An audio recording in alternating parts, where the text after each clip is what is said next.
Hi guys, Nada here, and today I'm going to talk about some custom Radeon RX 5700 XT graphics cards. So, I reviewed the reference card back in July when it actually came out, and my conclusion back then was that it's a great chip to consider if you're looking for some high frame rate Full HD gaming or some high setting Quad HD gaming.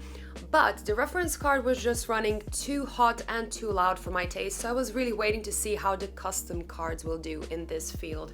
Now, 3 months later, we have the MSI, ASUS, and Gigabyte card to compare to the reference card.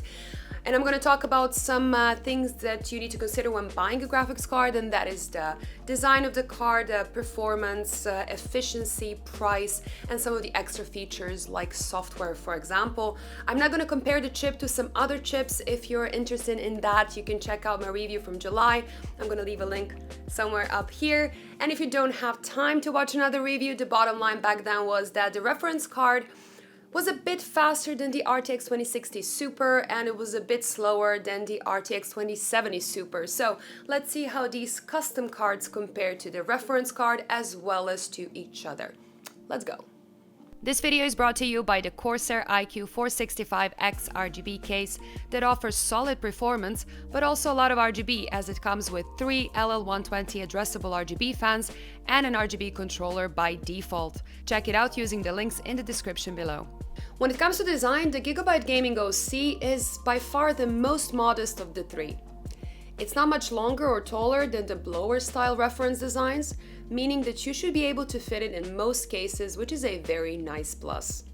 Even though it is a bit smaller, it still has a decent heatsink, 3 fans, as well as a backplate included, so it still looks like a decent, powerful GPU in your system. The neutral colors also mean it will be easy to mix and match most other parts with, which is also a nice plus for Gigabyte, and the RGB is limited to the logo only. MSI's Gaming X model might only have 2 fans, but it is a lot bigger than the Gigabyte card. You will need 2.5 slots to fit this one due to the really big heatsink, which thankfully they didn't cover with plastic on all sides. Keep in mind it is a lot taller too, which might be an issue in some smaller form factor cases. The design itself is new and it's a step away from the Gaming X models on the RTX cards. I don't really care for the front side with the red details, but I do like the two-tone backplate and I think it looks good from the side too, with the RGB logo.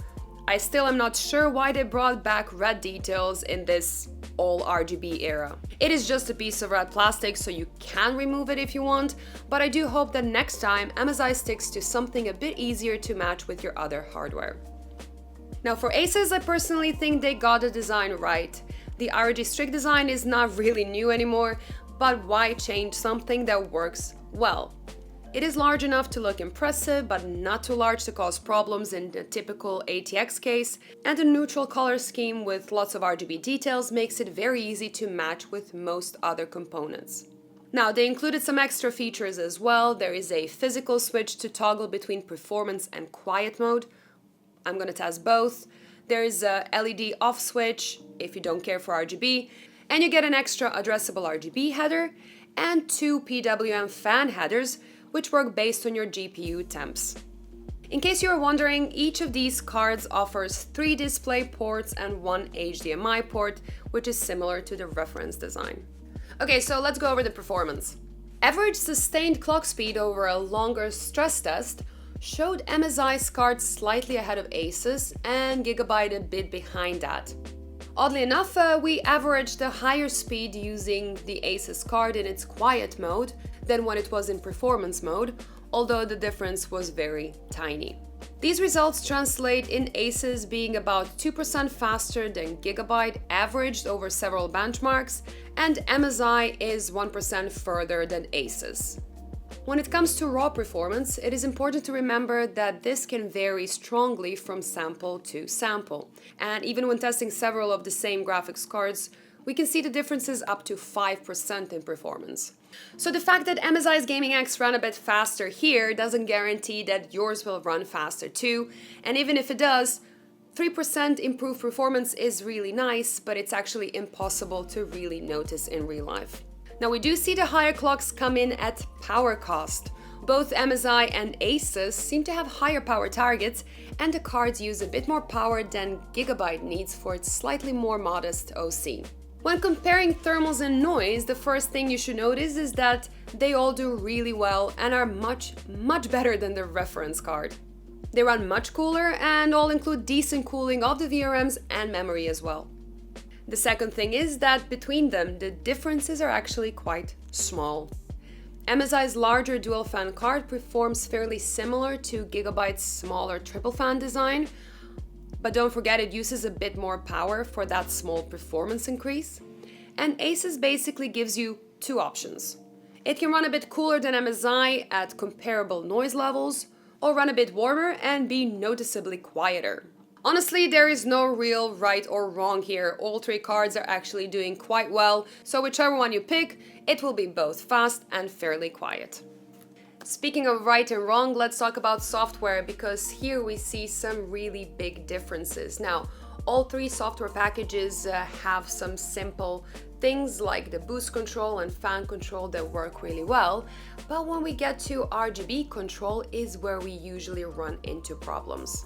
Now, Gigabyte in particular has a lot of work to do when it comes to their RGB Fusion software, which just feels outdated. And trying to sync a complete Gigabyte RGB build has been frustrating more often than not. If you just want to do a rainbow RGB effect, or you want to do one color for everything, you will be completely fine, but just don't expect much more. Now, MSI does a bit better with a slightly nicer UI, but to be honest, the bottom line doesn't change all that much. Trying to have everything synced in MSI Mystic Light has also given me enough problems, often when it comes to effect timing or getting compatible memory to sync properly. So honestly, my advice will always remain the same. Just set it to RGB Rainbow Unicorn or something similar, or sync everything to one color and leave it at that. So does this mean that ASUS wins? Well, actually they're not getting off the hook easy either. While their UI is definitely better and syncing issues are less frequent, they still do exist sometimes. As I was trying to set the RGB effects on a Strix card to show you guys how it looks, Aura Sync actually refused to recognize the card, so I couldn't do anything, and here's the Strix card using the default breathing red effect. Alright, let's talk about the prices of these cards, and surprisingly they're actually quite different depending on where you live. Now, here in the Netherlands, a reference RX 5700 XT would cost you around 429 euros. Now, the Gigabyte gaming OC at 459 becomes a no-brainer, considering it's faster, cooler, and a lot quieter, making it an obvious choice if you're going for an affordable, custom RX 5700 XT. While MSI's card really did well and was a bit faster, I do think 40 euros more for that is a bit too much. Now let's talk about the ASUS card that is currently being sold for 549 euros in our region. And I honestly think it's impossible to justify spending 90 euros more on an RX 5700 XT.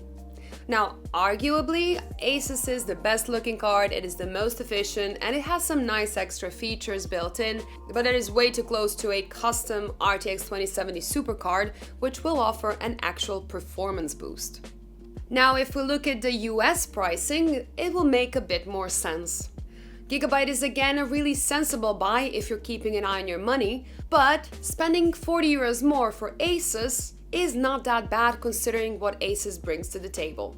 I haven't seen the MSI card in the US yet, but considering how well it did, I would say it makes sense as long as it's only a bit more expensive than Gigabyte, but offers a reasonable saving over the ROG model that does have a better feature set. Alright, so the good news is that all these custom cards are very similar in performance, and if you opt for any of these, you will not be making a mistake.